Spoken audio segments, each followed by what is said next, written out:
तो और एक बात बता सकते हैं? आप 1 रुपए मुझे दे रहे हैं बैंक में, सर कि आप 1 रुपए में कहीं से भी 777 मिलीग्राम गोल्ड लेकर के आओ।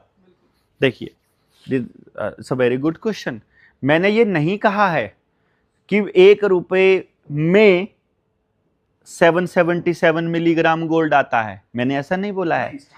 मैंने कहा है मेरे भारत के रुपए की कीमत ये है, तो आप एक काम करो ना, एज अ बैंक आप ऑफिशियल कागज में सर्टिफाइड कॉपी दे दो कि मैं गलत बोल रहा हूं।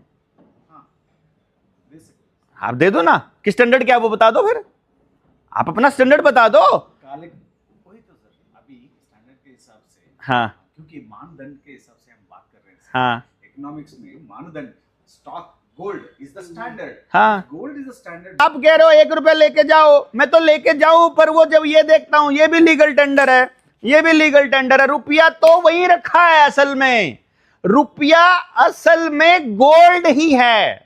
रुपए में मौजूद सोने की मात्रा ही रुपया है। यही समझाना सबसे बड़ा खेल है।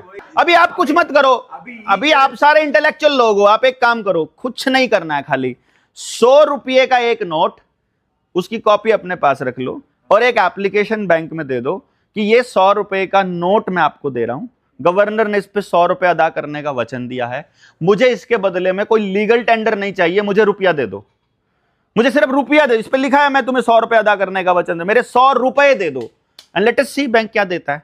अगर वो कुछ भी नहीं देता है तो फ्रॉड है। सोने का मात्रा ही रुपया है। हाँ, अगर आप वो दस्तावेज के हिसाब से 17 में भी लगे हैं और 2016 में रामवृक्ष यादव को अखिलेश यादव सरकार ने गोलियों से भून दिया था जवाहर बाग कांड के अंदर, तो वो मेरे ख्याल से उससे पहले 2011-12 से लगाता आ रहा है। तो अब तक आंसर क्या मिला है? आंसर ये मिलता है, चुप हो जाता है बैंक, जवाब ही नहीं देता है, कुछ नहीं देता है। वो क्या कहता है, मैं आपसे सवाल पूछ रहा हूं, जैसे मैं आपसे सवाल पूछा कि भाई मेरे रुपए का स्टैंडर्ड क्या है, बैंक क्या करता है, मेरे रुपए का स्टैंडर्ड क्या है, तो बोलता है अरे नहीं नहीं सचिन से जाके पूछो, तुम सचिन के घर पे भी छापा पड़ गया था, सचिन का घर भी नीलाम हो गया था। मैं कहता हूं भाई मेरे साथ ठगी हो रखी है, अरे नहीं उससे पूछो वो भी बहुत ठगी कर रहा है अमेरिका में ऐसा। अरे मुझे अमेरिका का नहीं पता, अमेरिका में तो वो ऐसी करेंसी चल, मुझे नहीं पता, मुझे मेरी करेंसी बताओ ना। जब मैं बैंक से कहता हूं, बैंक कहता है यार तुम तो गलत, तुम तो गड़बड़ कर रहे हो, तुम्हारे ऊपर तो ना मानहानि का केस करना पड़ेगा, तुम्हारे ऊपर तो वो सरकारी अधिकारी के साथ छेड़छाड़ का 153 लगाना पड़ेगा। मतलब आपका घर का है।